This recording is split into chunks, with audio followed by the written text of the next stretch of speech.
Continuamos en esta mañana nuestro estudio de la carta del apóstol Pablo a los Efesios. La semana anterior, si usted lo recuerda, iniciamos el capítulo 2 hablando de la realidad espiritual del hombre sin Cristo.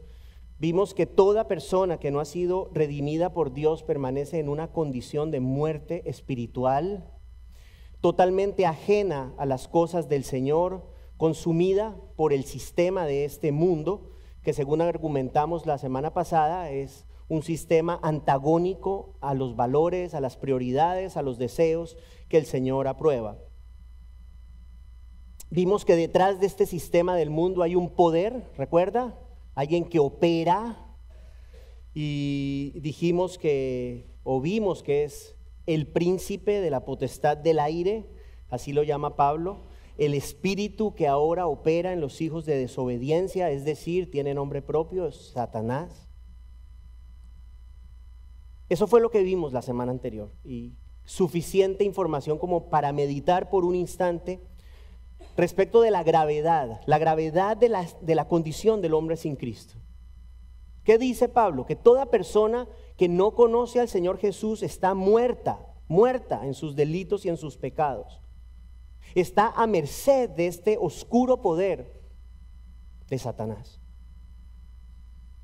sin capacidad alguna para salir de esa condición de muerte, que tiene como consecuencia final la recepción de la ira de Dios. Hermanos, la condición espiritual del hombre sin Cristo es de suma gravedad.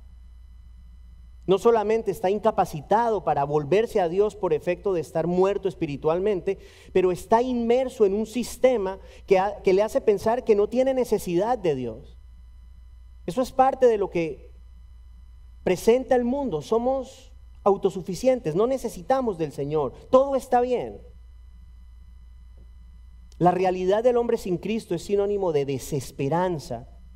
¿Por qué? Porque como dijimos la semana pasada, ningún hombre puede hacer absolutamente nada para salir de esa condición. No hay nadie que pueda salir del reino de Satanás, del reino de las tinieblas por su cuenta. Nada puede hacer el ser humano para darse vida a sí mismo, para convertir su corazón de piedra en un corazón de carne.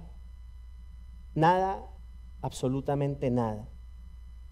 Y pensando en esto, se me vino a la mente una ilustración de la condición del hombre sin Cristo. Yo no sé si usted sabe lo que es un tornado. ¿Ha visto? ¿Sabe lo que es un tornado? ¿Sí? Yo de pronto diría, es como un huracán chiquitico, ¿cierto? Pero muy poderoso, muy poderoso. Es un embudo de viento que con una fuerza impresionante succiona y arrastra todo lo que encuentra a su paso. Usted ve imágenes de tornados que destruyen casas, voltean carros, y son pequeños, no son grandes. Imagine usted que el tornado es el sistema del mundo, y el hombre sin Cristo es un objeto inerte en el paso de ese tornado. Imagínese la fuerza de este tornado como una fuerza inmensa, y el hombre sin Cristo está muerto, completamente incapaz de reaccionar, de luchar, de al menos tratar de salir de ese tornado. Un cuerpo inerte, un cuerpo muerto a merced de un tornado, ilustra la terrible desesperanza del ser humano aparte de Cristo. Teniendo esta ilustración presente, queda claro que se necesita una intervención. Se necesita una intervención supremamente poderosa para que esa profunda y total desesperanza del hombre sin Cristo sea reemplazada por una esperanza real. Y es sobre esa intervención que vamos a hablar en esta mañana. La intervención poderosa y gloriosa de Dios, que cambia por completo la realidad del ser humano. Nuestro pasaje de hoy lo encontramos en Efesios, el capítulo 2, vamos a considerar los versos 4 al 7, Efesios capítulo 2, versos 4 al 7, sin embargo vamos a leer a partir del del verso 1, vamos a leer versos 1 al 7, pero consideraremos solamente los versos 4 al 7, vamos a ponernos de pie por favor para leer la palabra del Señor. Dice el Señor: y Él les dio vida a ustedes que estaban muertos en sus delitos y pecados, en los cuales anduvieron en otro tiempo según la corriente de este mundo, conforme al príncipe de la potestad del aire, el espíritu que ahora opera en los hijos de desobediencia. Entre ellos también todos nosotros en otro tiempo vivíamos en las pasiones de nuestra carne, satisfaciendo los deseos de la carne y de la mente, y éramos por naturaleza hijos de ira, lo mismo que los demás. Pero Dios, que es rico en misericordia, por causa del gran amor con que nos amó, aun cuando estábamos muertos en nuestros delitos, nos dio vida juntamente con Cristo. Por gracia ustedes han sido salvados. Y con Él nos resucitó, y con Él nos sentó en los lugares celestiales en Cristo Jesús, a fin de poder mostrar en los siglos venideros las sobreabundantes riquezas de su gracia por su bondad para con nosotros en Cristo Jesús. Es palabra de Dios, pueden tomar asiento. Hermanos, este es un pasaje glorioso, realmente lo es. Es un pasaje glorioso, especialmente si entendemos la condición espiritual del hombre sin Cristo. Si entendemos la ilustración del tornado, este pasaje es un pasaje glorioso. Hay una frase que yo he venido repitiendo con alguna frecuencia en las últimas semanas, y es esta: les he dicho, ninguna persona se vuelve cristiana. ¿Se acuerda que se los he dicho? Ninguna persona se vuelve cristiana. ¿Por qué digo esto? Porque usted ha escuchado, seguramente ha escuchado, que hay personas, de repente alguien le dice a usted, fulanito se volvió cristiano. Yo lo he escuchado. Decir que una persona se volvió cristiana es como decir que un objeto inerte atrapado en un tornado se levantó solito y escapó de la impresionante fuerza de los vientos. Hermanos, al comprender la gravedad de la condición natural del ser humano, la condición espiritual del hombre sin Cristo, queda muy claro que no hay nadie, ninguna persona se vuelve cristiana, nadie se vuelve cristiana o cristiano. Quien está muerto en delitos y pecados está a merced del tornado del mundo, sin ninguna capacidad para salir de dicha condición. El muerto espiritual está destinado a permanecer inerte a las cosas de Dios, absorbido por el sistema del mundo, a no ser que se produzca una intervención poderosa que dé vida a ese muerto espiritual y que lo saque del tornado del mundo. ¿Quién es el único que puede intervenir de esa forma? ¿Quién es el único que puede ayudar de esa forma y obrar en favor del muerto espiritual? La respuesta es simple: Dios. Solamente Dios. Solamente Dios. Y así inicia el verso 4 de nuestro pasaje. Dos palabras que significan mucho. Pero Dios. Pero Dios. Pablo acaba de presentar esta oscura realidad de la vida espiritual o muerte espiritual más bien del ser humano sin Cristo, de su esclavitud al sistema del mundo, y ahora dice, pero Dios. La situación era terrible, no había esperanza alguna, el tornado era muy fuerte, no había ni siquiera vida para tratar de escapar de él, pero Dios. Pero Dios intervino, hermanos. Dios trajo esperanza cuando no existía ninguna posibilidad de que el ser humano saliera de esa condición de muerte espiritual. ¿Qué dice nuestro pasaje? Pero Dios, que es rico en misericordia, por causa del gran amor con que nos amó, aun cuando estábamos muertos en nuestros delitos, nos dio vida. Nos dio vida juntamente con Cristo. ¿Usted quiere un milagro? ¿Usted quiere saber cuál es el milagro más maravilloso que usted y yo podemos recibir?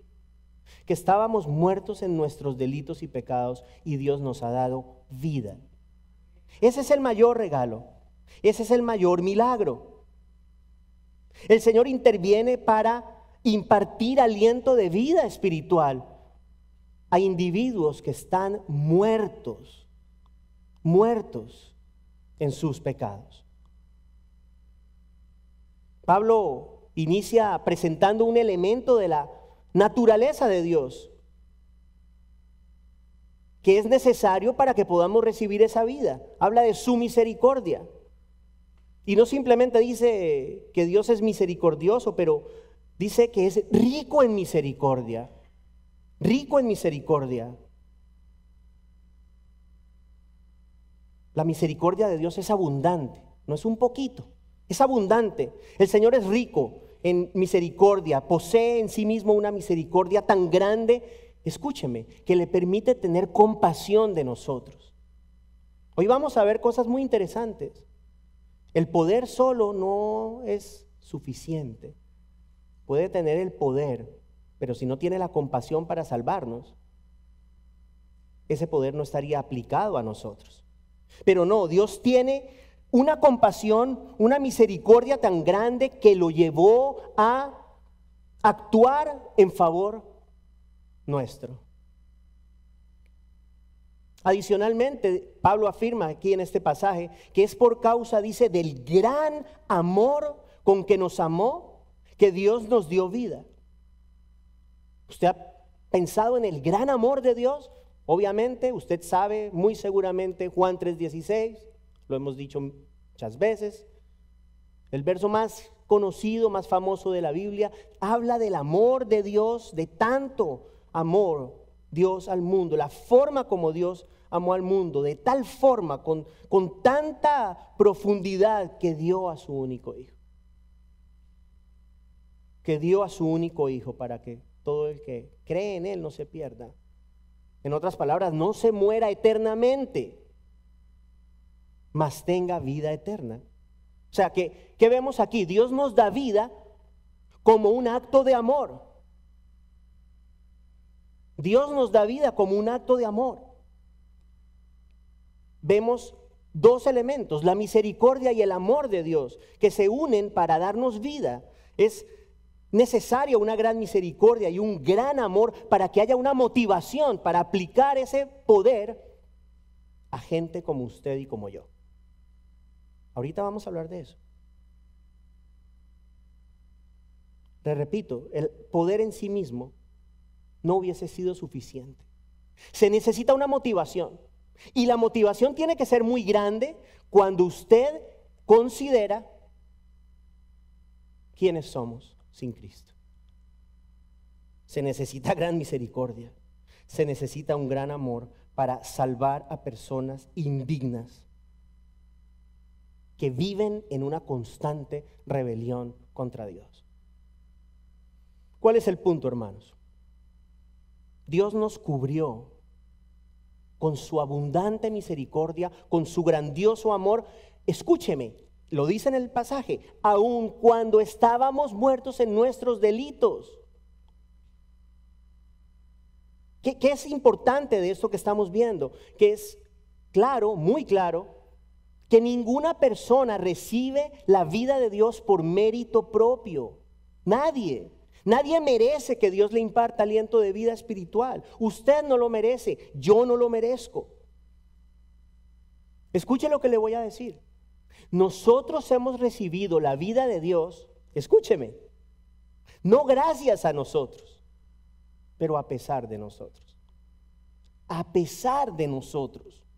Por esa razón, Pablo nos dice al final del verso 5 de este pasaje, por gracia han sido salvados. Es lo que dice en el verso 5. Por gracia. Por gracia. Por gracia han sido salvados. ¿Qué es gracia? Favor inmerecido. Eso es gracia. Dios nos da vida, Dios nos concede la salvación a pesar de que no la merecemos. Él derrama su gracia sobre nosotros, dándonos el favor que no merecemos. Escuche esto, y derrama su misericordia, absteniéndose de darnos el castigo que sí merecemos. Podemos ver de esa manera gracia y misericordia. Gracia, el favor que no merecemos. Misericordia, no nos da el castigo que nos merecemos. En Romanos 5:8, Pablo nos recuerda que recibimos la gracia de Dios. Recibimos su favor inmerecido a través del sacrificio de Cristo en la cruz. Y presenta el amor de Dios como esa motivación para derramar su gracia sobre nosotros. Le leo Romanos 5:8, dice: pero Dios demuestra su amor para con nosotros, usted lo sabe, en que siendo aún pecadores, Cristo murió por nosotros. ¿Qué significa esto, hermanos? Esto significa que Dios nos sacó a ustedes y a mí de ese tornado, no cuando ya estábamos más o menos organizaditos, no cuando ya teníamos la disposición para vivir conforme a la gloria de Dios, no. Nos sacó de allí cuando estábamos muertos en nuestros pecados, cuando nuestra vida, escuche lo que le voy a decir, ponga atención, cuando su vida y mi vida era un acto de permanente rebeldía y de desprecio hacia Él. Así usted no lo supiera. Así no lo supiéramos. Éramos personas que estábamos rebelándonos todos los días de nuestra vida contra el Señor. Y es ahí cuando Él nos salva. Por eso hablamos de gracia, de favor inmerecido. Repito, ninguno de nosotros merece el sacrificio de Dios al entregar a su Hijo. Y ninguno de nosotros merece el sacrificio de Cristo. Escúcheme, no solo de derramar su sangre. O sea, no solamente lo que fue el dolor físico que ha de haber sido terrible, hermanos, pero nosotros no merecemos que Cristo haya tenido que beber la plenitud de la copa de la ira de Dios por nosotros. Yo les he dicho a ustedes, mi convicción es que el momento más duro de la existencia terrenal de Jesús fue en la cruz, no cuando lo clavaron, pero cuando dijo: Dios mío, ¿por qué me has abandonado? Dios, hecho hombre, cargando con el pecado, el castigo del pecado de toda persona que a través de la historia iba a creer en Él. No nos cabe en la mente la magnitud del sacrificio de Cristo. Quiero decirle, usted no se merece a Cristo y yo tampoco. Espero que quede en claro que la salvación es un producto de la gracia de Dios. Gracia de Dios. Y teniendo esto presente, permítame regresar una vez más, por un momento, a la ilustración del tornado, para ejemplificar lo que hemos hablado hasta ahora de la condición espiritual del hombre sin Cristo y esa intervención de Dios que cambia por completo dicha condición espiritual. Entonces usted utilice un poquito su imaginación, visualice el tornado nuevamente, imagínese el tornado con fuertes vientos, vientos que succionan y arrastran absolutamente todo a su alrededor. Ahora imagine al pecador, de repente usted antes de Cristo, imagínese usted ahí metido, muerto en sus pecados, sumido en rebeldía y animosidad contra Dios, dominado por los vientos, pero escuche esto, sintiéndose a gusto en medio del tornado, sintiéndose a gusto. ¿Por qué a gusto? Porque no hay vida espiritual. No hay vida espiritual para que tenga conciencia de su terrible realidad. ¿Qué pasa? Pero Dios interviene. motivado por su inmensa misericordia y por la grandeza de su amor, ¿qué hace? Decide poner en acción su poder. Ahora sí entra el poder. Primero está la motivación de Dios y luego viene el poder. ¿Cuál poder? Según lo que hemos visto en días anteriores, en domingos anteriores, el mismo poder que resucitó a Cristo y lo sentó a la derecha del Padre.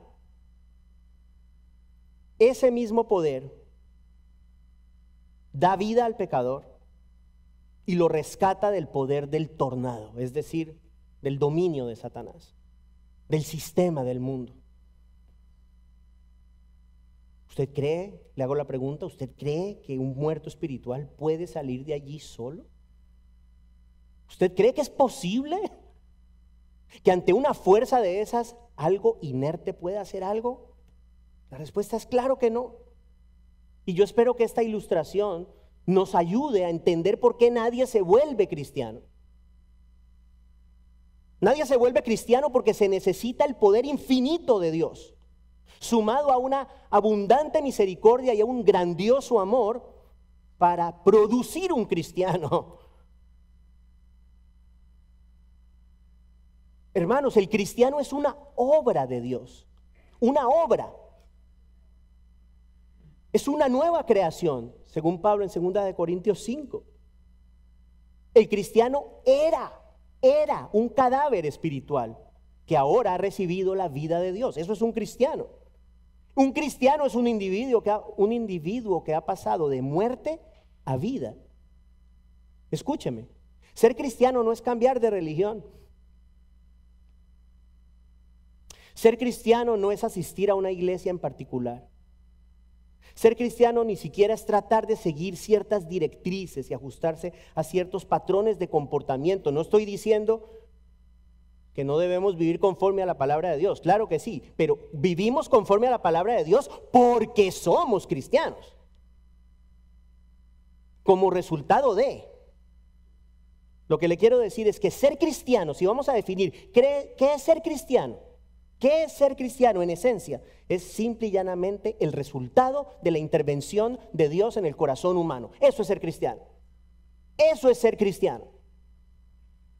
¿Que se manifiesta de diferentes formas? Sí, pero la esencia de ser cristiano es el trabajo de Dios en el corazón de los seres humanos. El cristiano es el recipiente de esa vida que solamente Dios puede dar. Siguiendo nuestro pasaje, Pablo dice que Dios nos dio vida juntamente con Cristo.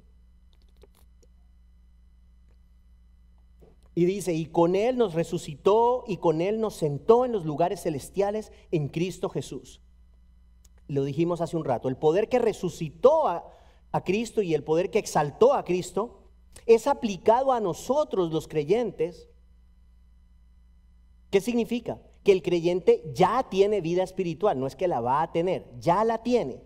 Y ya es un habitante del reino de los cielos. Así todavía no se haya materializado plenamente esa realidad. Si usted es un creyente, usted ya es un habitante del reino de Dios. Usted y yo somos habitantes del reino de los cielos, ya lo somos. De hecho, Pablo dice, lo resucitó, nos resucitó, ¿no? Tiempo pasado, ya pasó. Nosotros ya hemos sido resucitados, espiritualmente tenemos vida, ¿cierto? Y seremos resucitados. Pero Pablo lo presenta de una forma tal, hablando en tiempo pasado, significando que la realidad de esto es absoluta. No se ha materializado todo, pero va a pasar. Llegará un día en el cual ustedes y yo, ya esto lo hemos hablado en otras ocasiones, vamos a tener un nuevo cuerpo. Literalmente, un nuevo cuerpo, un cuerpo inmortal como el del Cristo resucitado. Ese mismo poder que resucitó a Cristo va a resucitar corporalmente a todas personas, aquellas personas que hayan muerto creyendo en el Señor Jesús. Y aquellas personas que estén vivas cuando el Señor regrese por su iglesia, pues ya sabemos que es un misterio, no morirán, pero serán transformados y recibirán el mismo cuerpo glorificado que aquellos que son resucitados.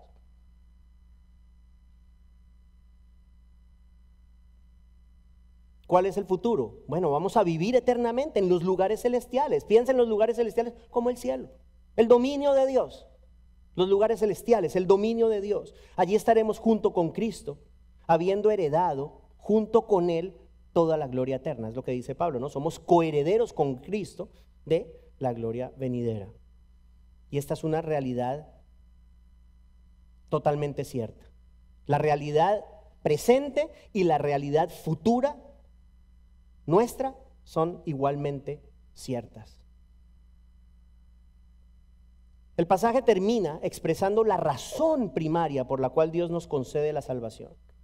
Dice al final Pablo que Dios lo hace a fin de poder mostrar en los siglos venideros las sobreabundantes riquezas de su gracia. Otra vez entra la gracia, por su bondad para con nosotros en Cristo Jesús.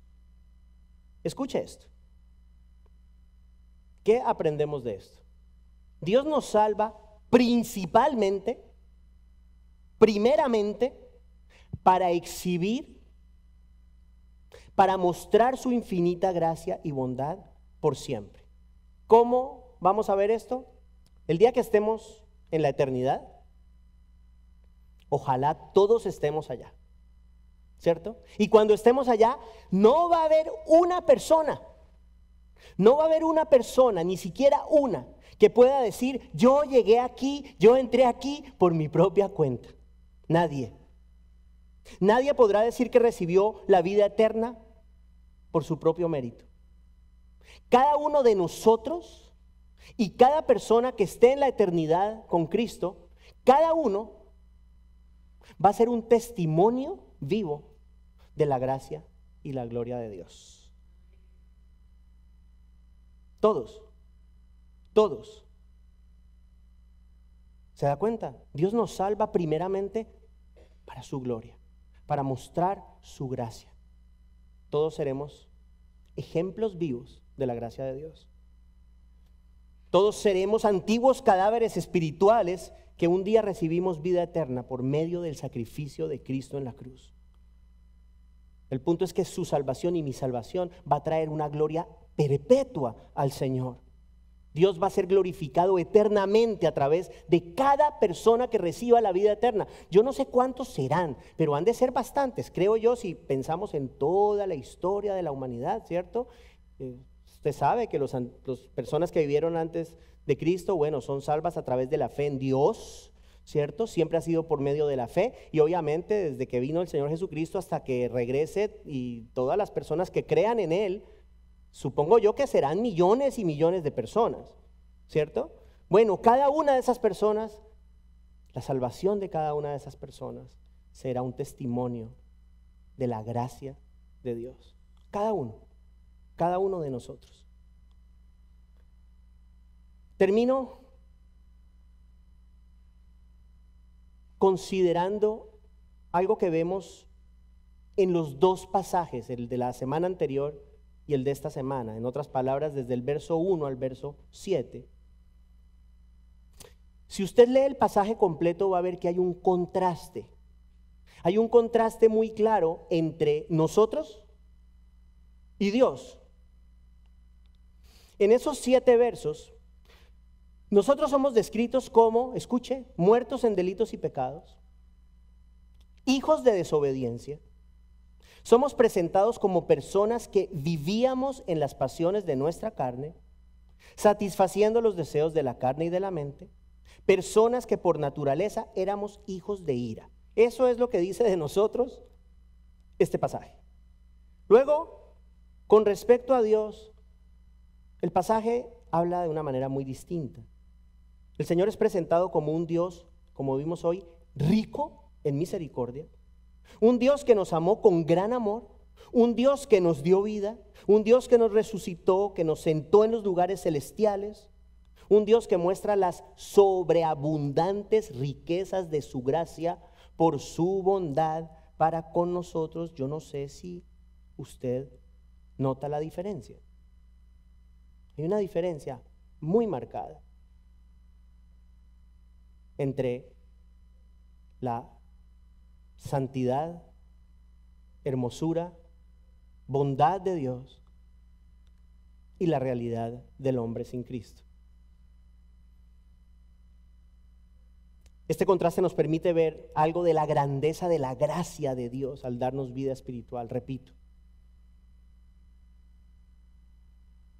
Dios nos da vida espiritual a pesar de nosotros. No se le olvide eso, trate de recordar eso. A pesar de usted, a pesar de mí, a pesar de mí. Creo yo que ese contraste debe motivarnos a dar gracias, ¿cierto? A estar agradecidos por el hecho de que el Dios justo y el Dios perfecto haya fijado sus ojos en mí, haya fijado sus ojos en usted, dándonos su gracia y su misericordia de una manera plena. Y otra consideración antes de terminar. Una vez más en este pasaje, y lo hemos visto a través de los primeros, también en el primer capítulo, una vez más en este pasaje el Señor Jesucristo es central. Pablo escribe en lo que vimos hoy, que Dios nos ha dado vida juntamente con Cristo. Luego dice, y con Él, o sea con Cristo, nos resucitó, y con Él nos sentó en los lugares celestiales, en Cristo Jesús. Y luego al final, en el último verso, dice que Dios muestra su gracia por medio de su bondad hacia nosotros, en Cristo Jesús. O sea, todo es en Cristo Jesús, en Él, en Él, en Él, en Él. ¿Qué significa? ¿Qué significa? Nosotros hemos recibido la vida de Dios, junto con sus grandes privilegios, hemos recibido la bondad de Dios hacia nosotros. ¿Gracias a qué? Gracias a nuestra unión con Cristo. El punto es sencillo, aparte de Cristo, nada de esto es posible, nada. Aparte de Cristo no hay vida espiritual. Aparte de Cristo no hay resurrección a vida eterna. Aparte de Cristo ninguna persona es sacada del, ¿cómo se llama? Del tornado. Nadie es trasladado del reino de la oscuridad al dominio de Dios. Nosotros recibimos las glorias de la bendición, pero fue el Señor quien pagó el precio. Fíjese que yo preparando este mensaje esta fue una de las partes que más me golpeó en mi corazón. Y no tengo la ilustración porque no me llegó a la mente. Pero la idea es esta, es como que nosotros no hicimos nada más que deshonrar a Dios, pecar contra Dios. Y el Señor hace todo lo que hizo por nosotros. Es como que, no sé, es como como si usted recibe algo que usted sabe que no merece. No sé, es como si usted llega a un lugar donde no lo han invitado, pongámoslo así.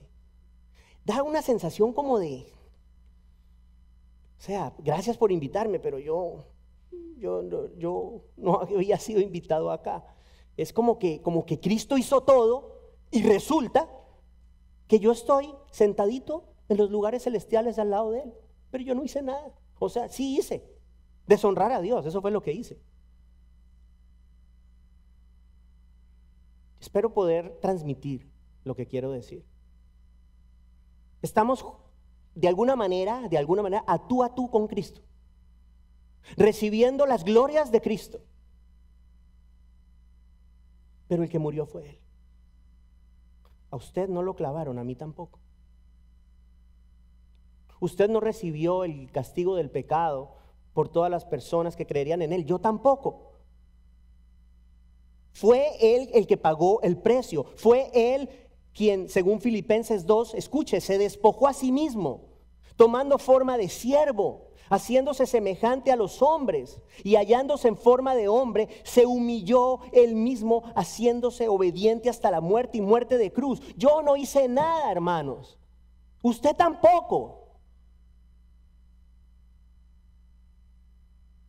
No hicimos más que deshonrar al Señor. Y Él entrega todo por nosotros. Él fue quien fue burlado, escupido, golpeado. Él fue el que murió de una muerte terrible. No fue usted, no fui yo. El justo dio la vida por los injustos, por cadáveres. Métase esa palabra en su mente. Usted era un cadáver espiritual antes de conocer al Señor Jesús, y yo también. Dios da la vida por nosotros, el Señor Jesucristo lo da todo por cadáveres espirituales que tenían como función única rebelarse en contra de Él. Yo le pregunto a usted, escúcheme, por favor, escúcheme. ¿Qué derecho? ¿Qué derecho tiene usted? ¿Qué derecho tengo yo de recibir ese trato de parte de Dios? ¿Acaso hay alguno de nosotros que podría sentarse en los lugares celestiales con Cristo por nuestra propia justicia? La respuesta es no. Ninguno puede, ninguno de nosotros puede. Esto es solamente posible por la gracia de Dios, por ese favor tan grande que ni usted ni yo merecemos, pero que recibimos por medio de la fe en el Señor Jesús. Entonces, a la luz de los dos últimos mensajes, podemos decir que hay solo dos tipos de personas en este mundo. Escúcheme, hay solamente dos tipos de personas a la luz de lo que hemos visto. Hay vivos y hay muertos. No hay más. Hay vivos o hay muertos, no hay más. Por un lado están aquellos que están espiritualmente muertos en sus delitos, en sus pecados, ajenos a todo lo relativo a Dios y consumidos completamente por el tornado, por el sistema del mundo. Por otro lado están aquellos que, habiendo estado en esa misma condición, han recibido vida espiritual de parte de Dios. Alguien preguntará, ¿cómo imparte Dios esa vida? ¿Cómo? Respuesta, por medio de su palabra. Dios hace que los muertos espirituales vivan y Dios les concede creer en su Hijo Jesucristo para la salvación de sus almas, que es lo que dice Pablo en Romanos 1:16. Dice que el Evangelio es poder de Dios para salvación. Hoy le pregunto, ¿puede usted decir, yo estaba muerto, pero Dios me ha dado vida? Hermano, ¿tiene usted la vida de Dios? ¿Ha puesto su fe en el Señor Jesús? ¿Tiene usted un deseo por honrar al Señor Jesús con su vida? ¿Quiere usted conocerle mejor?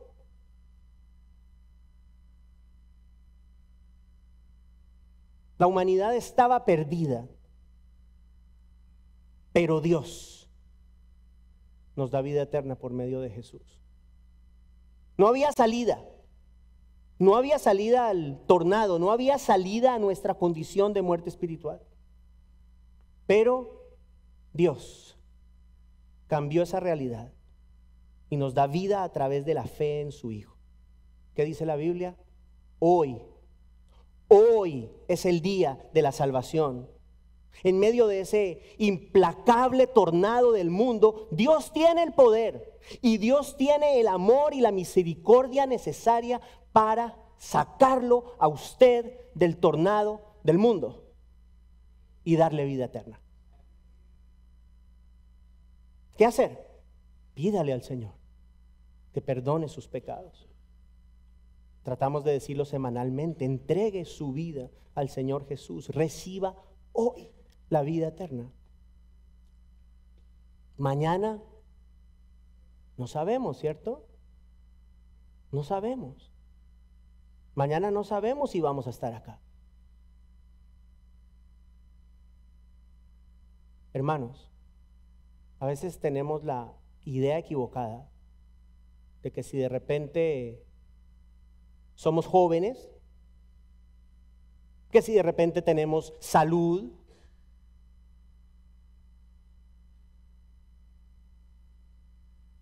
estamos aquí por largo tiempo.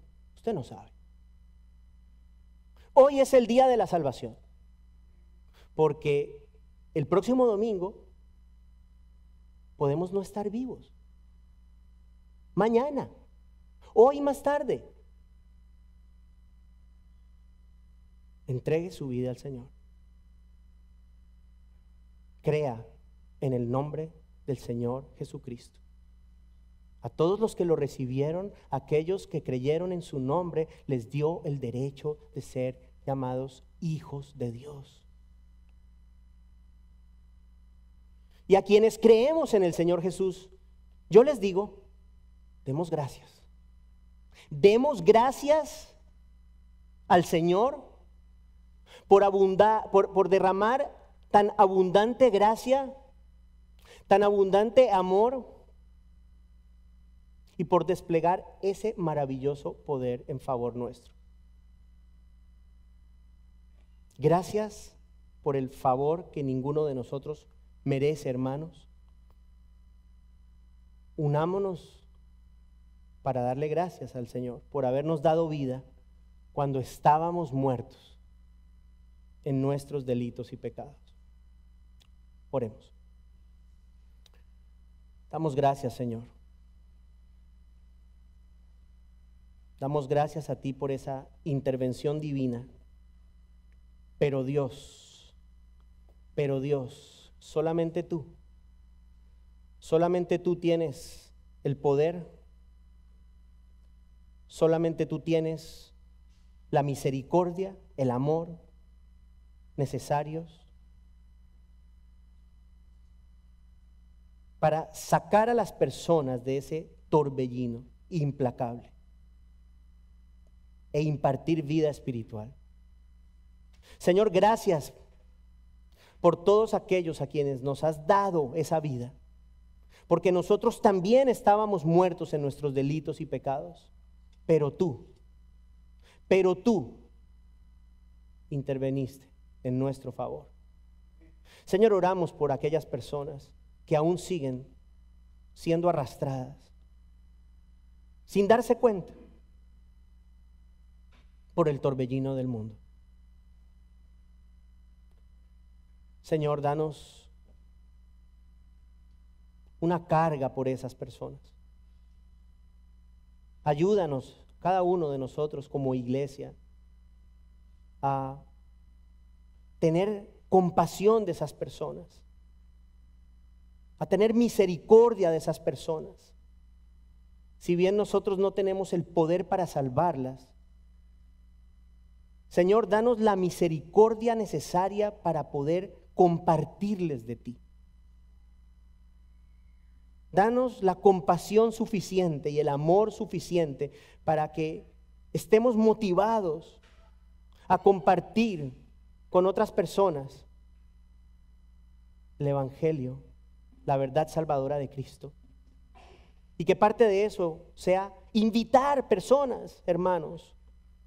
Señor, ayúdanos a traer personas aquí a esta iglesia para que tengan la posibilidad de escuchar el único mensaje que da vida, el único mensaje que es poder tuyo para salvación de todo aquel que cree. Gracias, Señor. Gracias por habernos dado vida cuando estábamos muertos en nuestros delitos y pecados. Amén.